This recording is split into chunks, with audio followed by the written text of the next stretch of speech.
estamos vivendo um tempo muito difícil, onde temos visto a falta de mão de obra especializada para o trabalho. Eu tenho há 15 anos uma empresa e a gente sofre com isso, né? Sempre com um rodízio de funcionários, né? E a falta da mão de obra. E a gente está vendo que o futuro está sendo cada vez mais escasso a falta de mão de obra.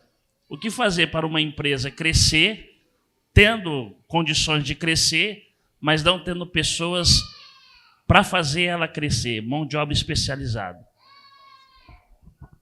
É uma pergunta pertinente, né? Eu gosto também de um texto bíblico que Jesus já nos advertia, né, pastor Josemir, sobre isso. Ele falava que poucos são os trabalhadores, que a seara é grande, né? Jesus já nos alertava, né, dessa luta, dessa dificuldade. Poucos são os trabalhadores, mas a obra é grande. Mas hoje, para quem tem negócios, o que tem nos restado é realmente investir em pessoas sem experiências. Eu vejo essa uma das oportunidades, né, de tentar treinar, capacitar pessoas, tentar ser o mais assertivo possível na contratação, porque nós sabemos que vivemos uma geração muito difícil de profissionais, que é muito instável, que troca o trabalho como se estivesse trocando de roupa. Então, assim, certamente as pessoas que são mais experientes aqui da época que ficava 10, 15, 20 anos num negócio, numa empresa, tal. Essa geração agora, ela está com você e, de repente, ela já não volta amanhã, sabe? Então, assim, as pessoas hoje, o comprometimento é muito baixo. São poucas as pessoas que têm comprometimento. Então, se no teu negócio, na tua empresa, você tiver um funcionário comprometido, por isso a importância de valorizar esse funcionário, reconhecer ele de forma financeira, pessoal, porque hoje é difícil ter esse profissional, né? Mas quando você tem, você precisa fazer de tudo para segurar ele, né, Gustavo? Uma das coisas que nós fizemos lá na empresa, pastor, é criar processos. Quando se tem processo, você não tem gente. Então, assim, a gente começou a colocar tudo no papel. Tudo processos, todo procedimento, na forma de atender, na parte financeira, tudo. Eu estou falando da franqueadora, do meu negócio, que é a franqueadora. A gente começou a escrever todos os processos necessários para dar suporte para a rede de franquias, tá? Hoje são 54 lojas no Brasil, com somente 4 funcionários na franqueadora. Porque eu tenho processo. Tá no processo? Tá. Então pode seguir, não precisa vir falar comigo ou com o meu sócio.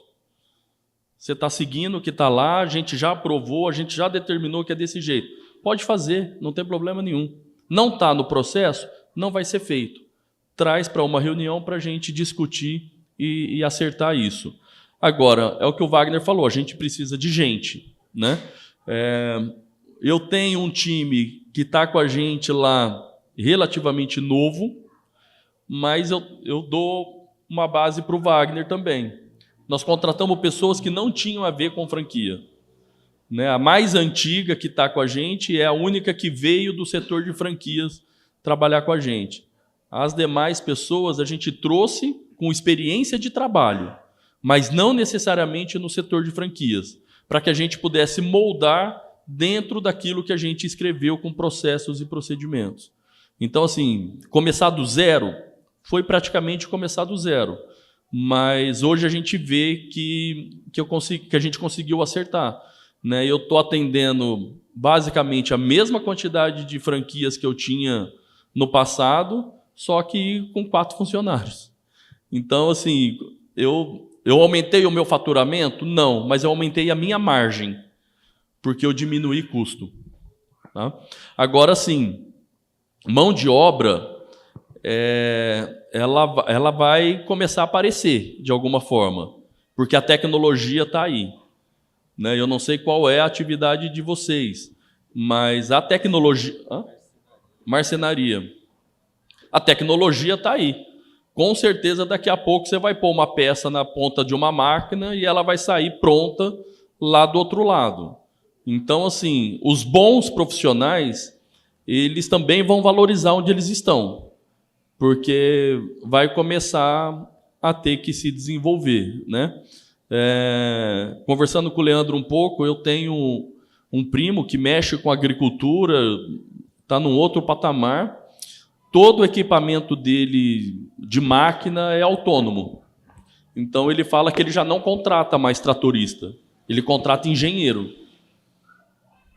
Porque já não faz sentido mais ele ter tratorista, ele precisa de um engenheiro.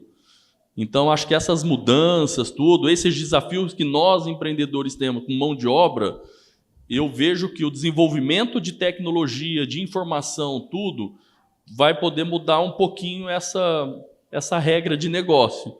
Você entendeu? Eu acho que a gente vai começar a ter mais máquina trabalhando, e aí a mão de obra ela vai passar por uma peneira natural, e aqueles que se destacam, que buscam conhecer, que buscam se desenvolver, que buscam informação, qualificação, ele vai se destacar. Ele vai sair do martelo para fazer o gerenciamento de uma máquina na tua empresa.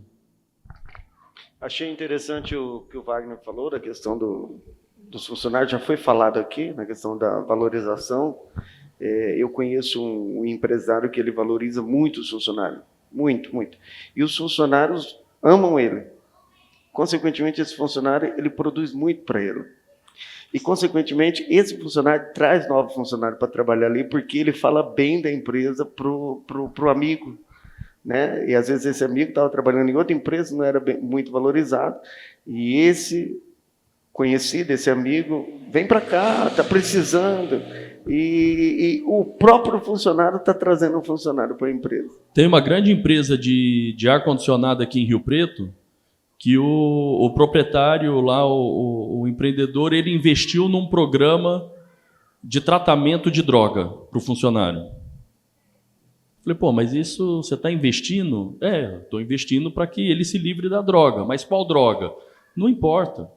Se é um cigarro, se é um álcool, se é um crack, uma maconha, não me importa qual é. Mas é o investimento que ele fez. E, consequentemente, aconteceu isso. O indicador de produtividade dele foi lá em cima. Porque o cara parava a cada meia hora para fumar um cigarro.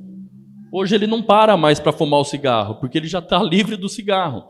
Então ele está focado naquele 1 hora de atividade, em trabalhar 1 hora. Em exercer aquela função 1 hora sem que o vício levasse ele para fazer aquela parada de 10, 15 minutos. Então, assim, qual é o tipo de investimento que a gente precisa fazer no funcionário? Né? Você tem que valorizar, você tem que dar condições para ele. E para essa empresa, ele desenvolveu um programa de tratamento para se libertar das drogas dos funcionários. E a produtividade do cara foi lá em cima. É absurdo. Importação. O senhor contrata pessoas aqui da cidade mesmo? Aqui de Rio Preto mesmo?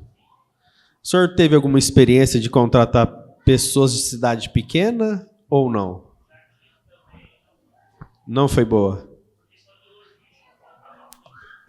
Por questão de logística, mas a pessoa tinha um perfil diferente de trabalho, cidade pequena? Tinha. O meu ramo é um ramo assim, complexo, né? Existe, eu acho que em todos também, existem os bons, os médios e os ruins funcionários, os maus funcionários. E eu já tive de contratar pessoas de fora que vieram, trabalharam muito bem, mas devido à questão de tempo, e a pessoa acaba não ficando na empresa. E pessoas também de dentro da cidade, que também, é muito longe e tal, é cansativo. E tem pessoas que ficaram anos trabalhando comigo e também saíram. A maioria dos meus funcionários que saíram para montar o seu próprio negócio também. Aí... Né? Então, o bom montou o próprio negócio. Acabou saindo e virou um empreendedor também. É isso que a gente ia discutir, a formação de líderes, formou um líder, mas talvez você não expandiu a empresa, porque o cara bom, ou você expande a empresa, formou líder, ou ele vai embora. Exatamente. Infelizmente, é isso que a gente, na prática, vê, né? Exatamente. Mas aí tem a importação de mão de obra que fica num próximo capítulo.